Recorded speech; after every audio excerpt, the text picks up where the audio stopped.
We thought we'd have a good idea of where this run chase stands at the 10 over mark, and we certainly do. It is advantage Hyderabad by a distance. 69 without loss, 10 wickets in the shed. The calm Kane Williamson is doing that because the man at the other end, Abhishek Sharma, 44 of 26. And thus far, it's been Hyderabad all the way in this run chase. Cricbuzz Comm Box, joined by Harsha Bhogle. It's ironical almost, Harsha, that we should have been talking about Abhishek Sharma as the man. Where should he bat? Should be kind of sneaking him in somewhere in the middle order. Markram will do it, Puran will do it, Williamson will do it, and he's been the leader. And we did mention that he's done this for Punjab in domestic cricket, and that's why they backed him as an opening batsman, not as a float red 5 or 6. And he's played the part. You always look at an opening partnership in combination. And while Williamson, as you said, might be 24 of 34, and you'd never go 24 of 34 in a run chase, but if at the other end someone's producing 44 or 26, together you're okay. But for them to win from here, now Williamson will have to step on it, because clearly Abhishek Sharma is the aggressor.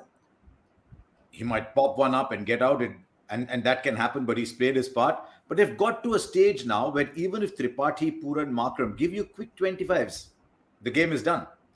So even 20s for that matter. So they've set it up very well for a Tripathi Puran kind of innings. But seriously now, he's got to go from here on at 120. So 120, 125. If he can go 120 from here, then the game is won, Williamson. But just personally, I mean, on the assumption that this entire plan and everything falls in place, just talking about the individual for the moment, we gave examples of Abdul Samad and a few others who, because of their position, and Riyan Parag, because of their position in the middle order, may not always have the opportunity to show their wares, and question marks could be raised. But for Abhishek Sharma, this could just be a springboard, knowing that if he gets the opportunity, he's taking advantage of it. I mean, it is the easiest place in the world to bat, isn't it? In T20 cricket, it is the place you want to bat in. And what he's done, he's gone back to Punjab and said, I'll bat there. And I think even when he played the Under-19 World Cup, he was always seen as a batsman who bowled rather than as a bowling all-rounder. So he's gone and done that. He's powered this run chase. But from now on, as I said, Williamson's got to take it further. And they get one big flash from Tripathi or Puran and they're home. But they cannot afford that asking rate, which is 8.5 now, to go above 10. So they've got to ensure that asking rate is always under 10. Because you look at when the Chennai Super Kings were batting, they got 113 over, 114 and 115, which you will get if you have wickets in hand at somewhere down the line, but you don't want to be dependent on getting too many 14, 15 run overs. So they've got to keep going 7, 8, 9 runs and over, but cannot let it go above 10, 11. We've talked from their perspective. What about from Ravindra Jadeja's side's perspective? Because they have to make the running now. They have to find a way to take wickets. They've got a good bowling attack on paper that can be restrictive. They can have the variety. Who's going to pick up the wickets for them? Who's going to come in their face? I think their problem was they expected more from Tikshana.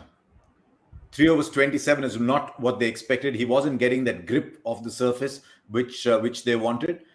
It's got to be the seniors. It's got to be Jordan and Bravo. Look, even Ravindra Jadeja, 2 overs for 15. Moeen Ali, 1 over for 10. So you look at the spinners who were supposed to do it for them, and they've gone 27 and 15, 42 and 10, 52 and 6 overs. So it's got to be Jordan, Bravo. I think more Jordan. And very quickly, because look, already they're 75 of 11 and need 80 in 9. So it's touched 9, but they need a wicket now. And it's Jordan who's been handed over number 12. So everything will really have to happen probably between 12 and 15 for Chennai to want to turn things around.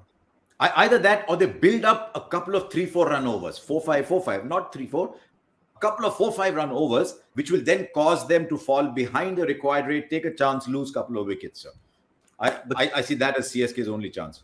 But something tells me Kane Williamson, the wily old customer, he's been there long enough, and a boundary is going to come. And as I say that, a boundary comes off the first ball of Jordan's 12th. And CSK played that, and even the Comm Box, curse of the Comm Box couldn't get them a wicket, so they're struggling. Yeah, if I was in touch with fans from the Yellow Army, they would have been saying, listen, can you guys carry on for another 15 minutes? Unfortunately, we can't, much as we'd love to, and we'd love chatting all day long, but that's where the match stands right now. It's very much advantage orange. Something out of the box will have to happen if this turns around. Remember, we've got a busy time coming. We're going to be looking ahead to Mumbai against Bangalore and, of course, reviewing what happened in this match. All in a busy period between 7 and 7:30. We'll see you then. For now, that's all on Cricbuzz Comm Box.